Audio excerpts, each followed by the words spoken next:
I came across information about the Anunnaki. In the Egyptian culture, they call them the Natiru. And they said they came to Earth and turned mud into a kingdom. They all show up around the same time in every culture. It seems to be now around 450,000 years ago they arrived. And about 200,000 years ago, according to the text, not me, they started genetically tinkering with human beings, saying they were adding their essence to them to get us to do the labor for them. So around 200,000 years ago, they started tinkering with us. And there's a famous cylinder scroll and with some text at the British Museum with Isis, the goddess Isis, who was one of the original Sumerian pantheon, not Egyptian, Sumerian. And she's holding up a baby and she says, the first Adamu, which means first man, my hands have created it. And she claims to have taken in the text, taken this baby to term for 10 months in her own womb to create the more modern version of Homo sapiens sapien.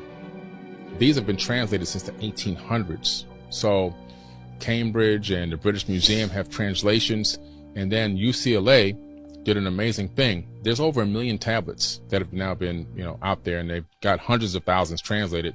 UCLA cataloged all the tablets digitally online and made an online tablet translator called a UCLA CDLI Cuneiform Digital Library.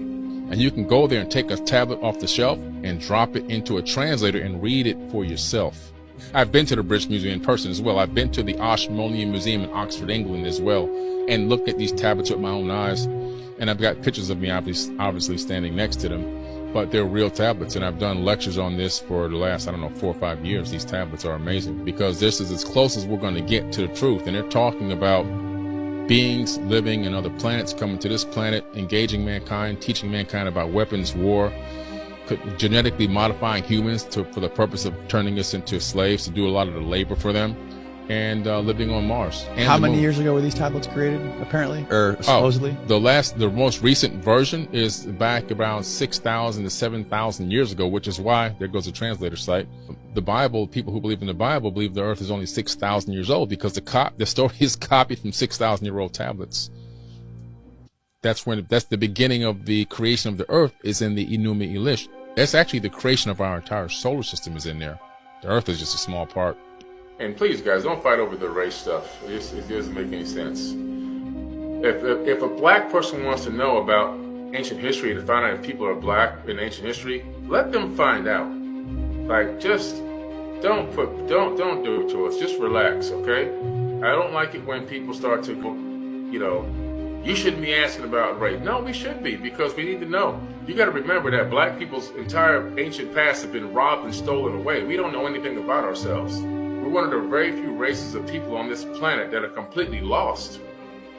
You got to realize that we don't know who we are. We don't know anything. Our history has been completely erased and modified and changed, which has a direct effect on our consciousness.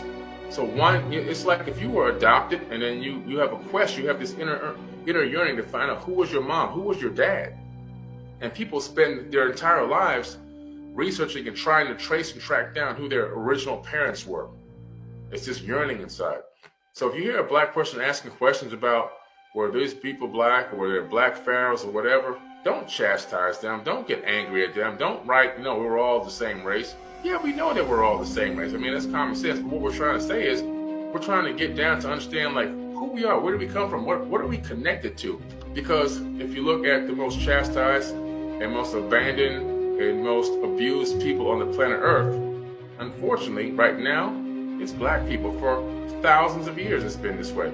People are just trying to reconnect to find, is there any semblance of anything in ancient history that had any honor and dignity? Or have we always been beat down and downtrodden our entire existence? That's an important question to ask, don't you think?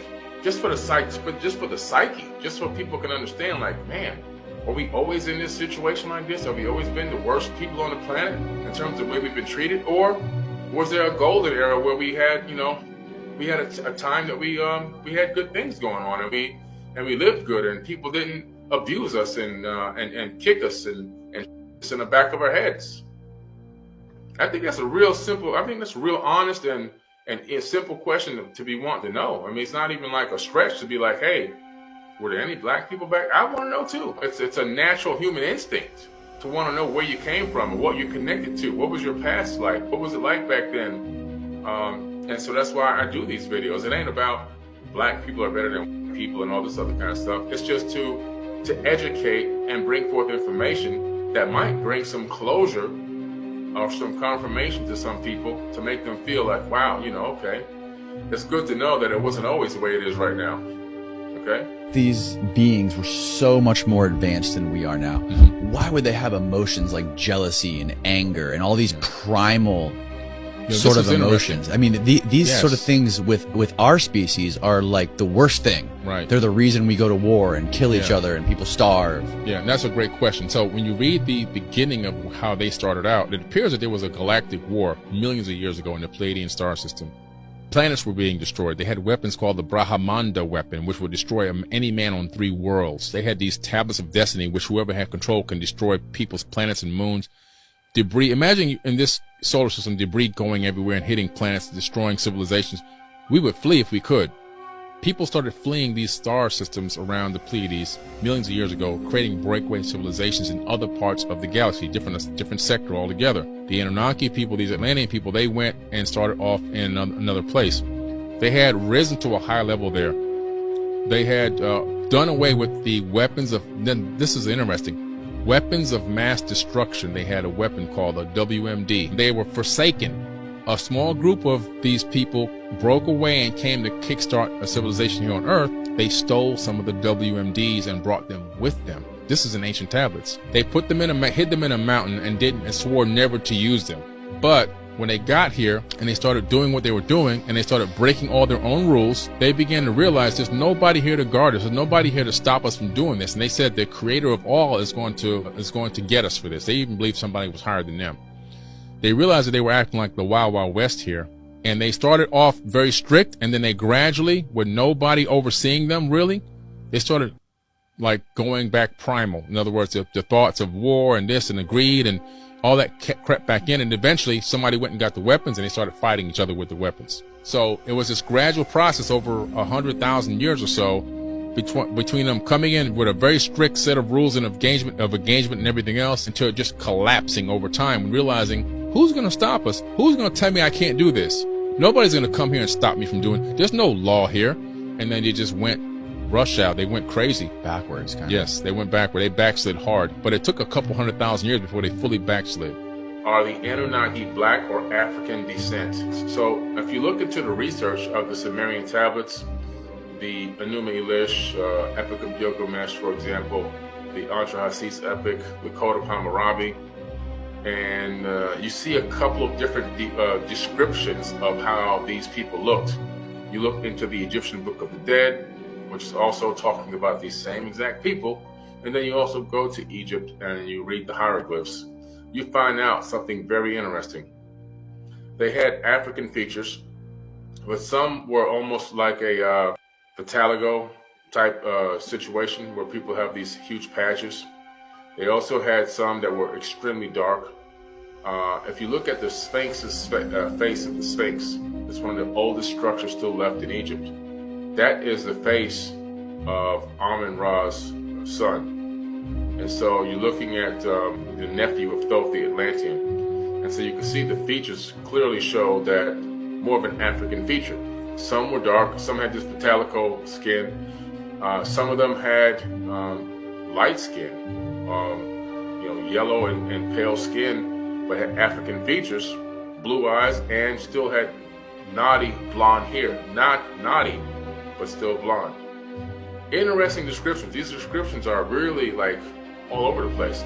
In the Epic of Gilgamesh, Noah, who's actually Zizidra in the real text, but in the Bible he's renamed Noah, he is a totally different skin color from the black family that he's with.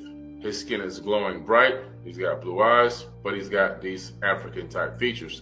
It's pretty interesting. Then you find out later on that some other beings arrive here, and they don't look anything like African features. They had what we would consider indigenous Native American features.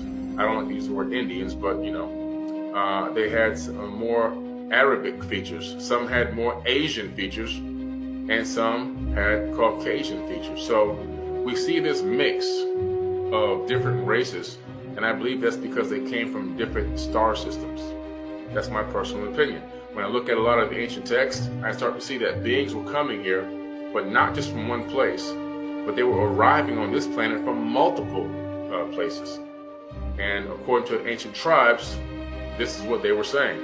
If there was already people here on Earth before the Anunnaki came to Earth, then who were the people here and where did they come from? So, if you look into ancient texts and you look into ancient artifacts, specifically the Ubaid artifacts, U-B-A-I-D, right?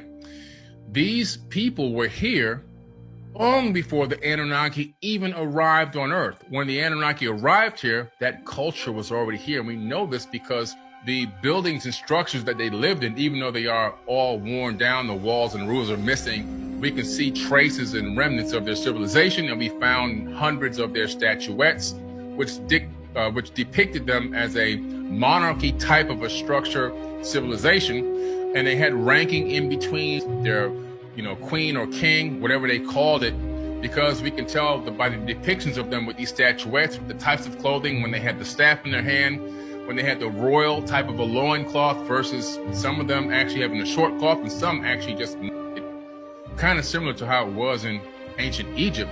I mean, the people who weren't kings and kings. You gotta remember, there's only one king and one queen at a time, and the poor people in ancient Egypt walked around naked. That's a fact. And so this culture seemed to have had that same thing. Maybe they influenced that type of a structure, that political structure, or whatever you want to call it, economic structure, on other civilizations around them. But when the Anunnaki arrived here, the reason why we know people were here is because in the Epic of Atrahasis and in the Enuma Elish, Enki says, you know what, I got an idea. I'm a master geneticist. There is an existing being on this planet. That was our cousin. That cousin that we had here was not Homo sapiens sapien like we are, but was a bipedal bilateral hominid and directly related to us. And they began genetically tinkering. They said, we're going to add our essence to it and have it bear the load. And an agreement was done and approved. And that's when they began the genetic tinkering of our cousins, and then genetically created the Homo sapiens sapien. They didn't make us from dust. People were already here. And those people, to answer the last part of your question, where they came from. Those people came from other planets, most likely out of the Pleiadian star system. When you look into the ancient text, when you go and do what I did, go and talk to the ancient sages and wisdom keepers, the Aboriginal elders, the Lakota tribe in the Americas, they all have the same story. I mean, the same exact story, that they were seeded on this planet in ancient times by, in the Lakota case, and Hopi, Star Brothers. In the Aboriginal case, they were seeded on this planet by Pleiadians. And that's their exact verbal, handed down history, word for word. But they weren't the only ones. So what you begin to realize is that Earth was an abandoned seed colony at one point. That's what this planet was, an abandoned seed colony. The Anunnaki arrived at a time when we were at a low level in terms of understanding, spirituality, maybe what might have been good, but technologically and just our grasp on reality and who we were and the power that was in us was really low, as they came and completely dominated us and took us over and tricked us into believing that they were gods. They masqueraded as gods on this planet, even though they weren't. Some of them didn't, but the majority of them did. And they got us to do the work for them.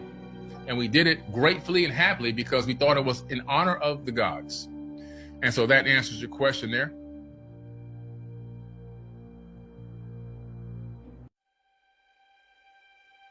Is the Sumerian pantheon of angels, are they angels or interdimensional beings? Another great question.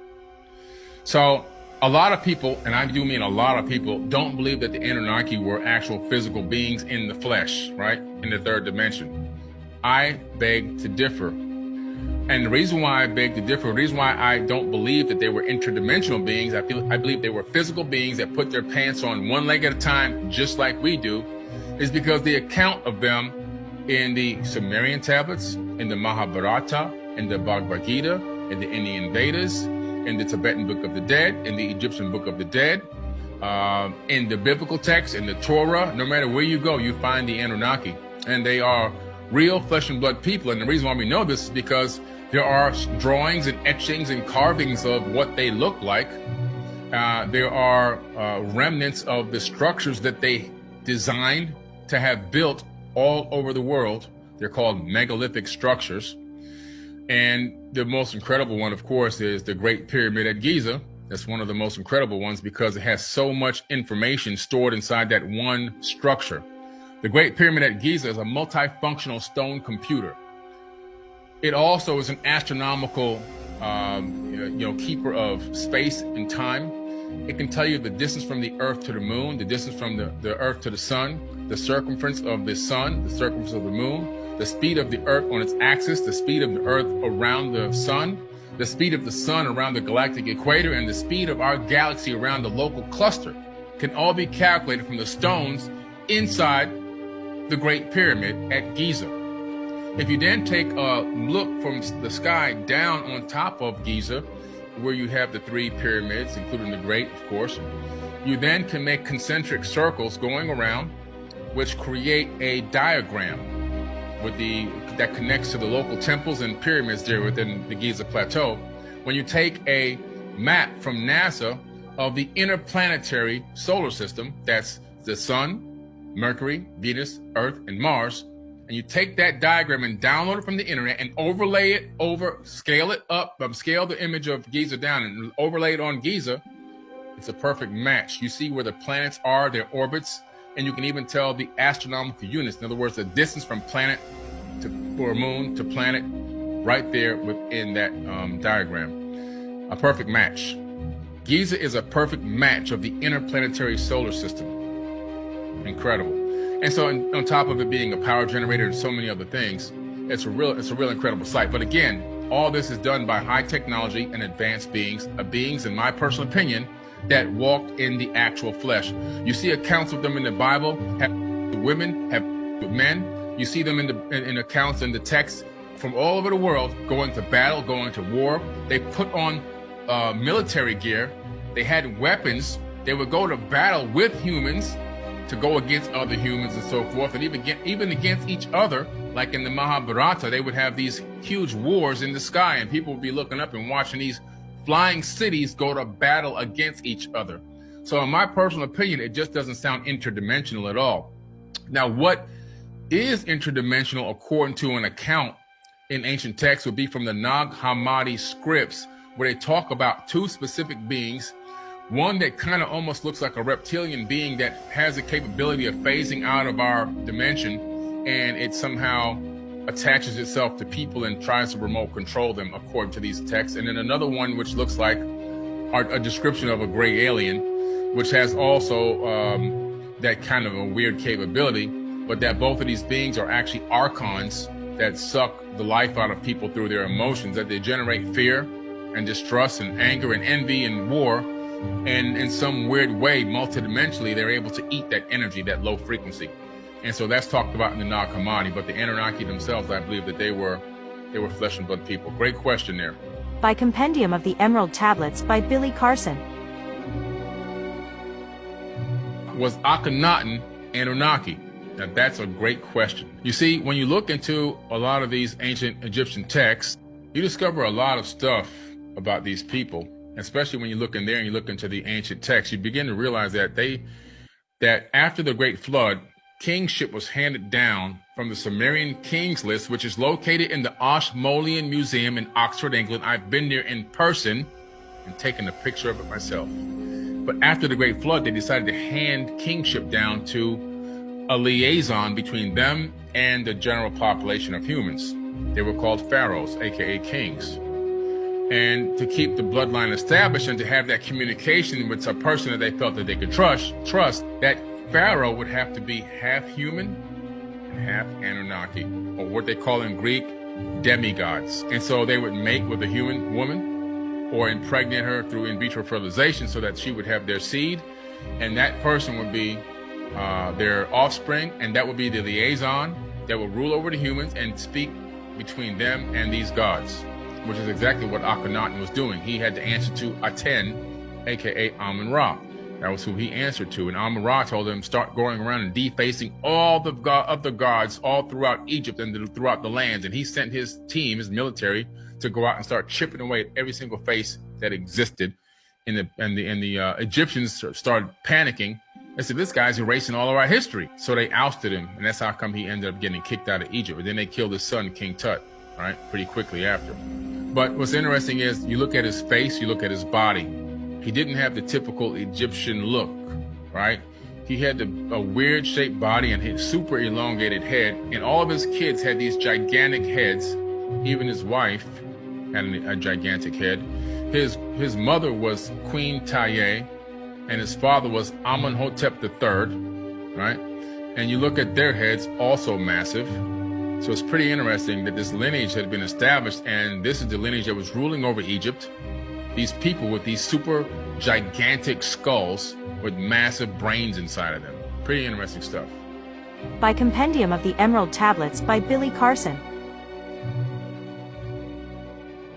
Were the other species of human Homo sapiens, Erectus, Neanderthal, etc., a result of failed experimentations when the Anunnaki were modifying humans?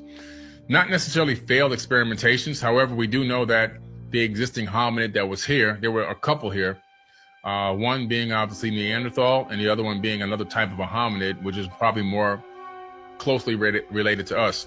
What was a failed experiment was when they took the first hominids and they tried to clone them. They didn't try to mate them. They didn't want to set up a mating thing and have mating going on and having babies being born and all that. They started first by cloning them. They call it fashioning the people from the people. So they would take people and they would take some essence. When they say taking essence, they're talking about genetic material, and then they would clone them. The problem with the clones were the clones couldn't reproduce. So they got tired of doing the cloning too. And so let these people start mating. They realized that they couldn't mate. They could have, but there was no babies coming. They were barren. And so that became a big problem because they needed a workforce that can grow exponentially on its own. And so that's when they decided to put the egg, take the egg out of one of the existing hominids and put it in their own womb. That's what happened. And then one of the Anunnaki women took it to term for 10 months and gave birth to the Adamu, A-D-A-M-U, which then means first man. And then they said, okay, now we got it. And once they got Adam grown and tried to mate him with these clones, that didn't work either. So then they said, okay, we got to make another one. So they made another one, called it Eve. And they mated Adam and Eve together and boom, had a baby. So then they made more Adams and more Eves through genetic tinkering and in vitro fertilization, not through having Adam and Eve create 8 billion people. Adam and Eve did not have to create the whole planet worth of people. There were already millions of people here, or hundreds of thousands at least, when Adam and Eve arrived. And Adam and Eve were just one of many that were then born in that particular way by taking a zygote and then using in vitro fertilization and then having them mate with each other at different specific times inside of the Garden of Eden, E-D-I-N in the ancient text. It was a mating ground, a mating laboratory, and it would have people mating at specific times so they can continue to make babies. And it was a wealth of genes in that pool. In other words, it wasn't two people creating a baby and that baby would grow up with its own sister or its own mother to create another baby.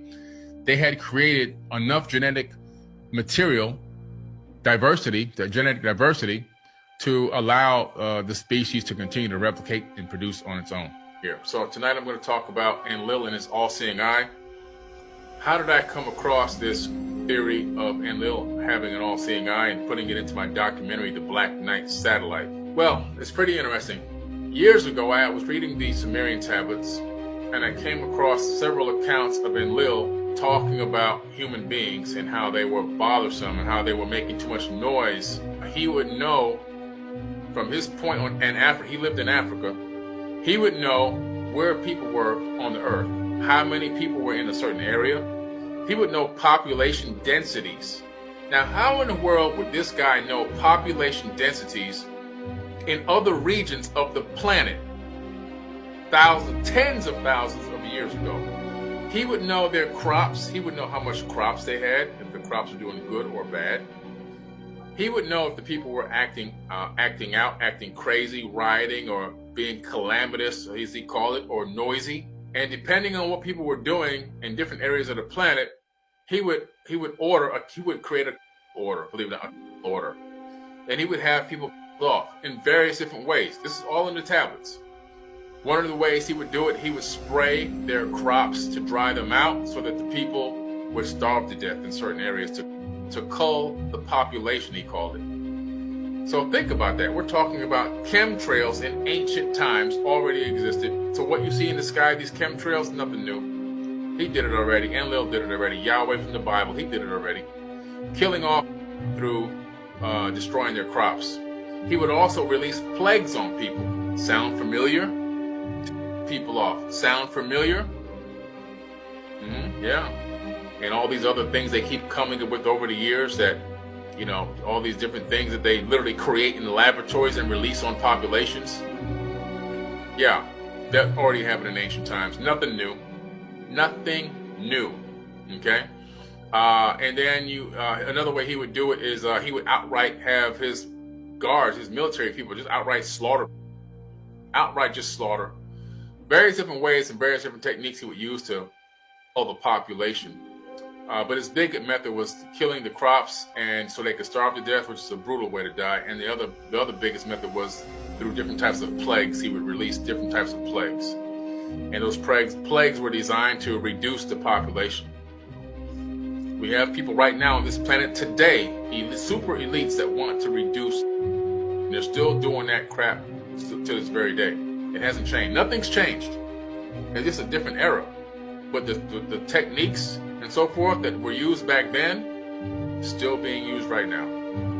Hadn't changed. By Compendium of the Emerald Tablets by Billy Carson.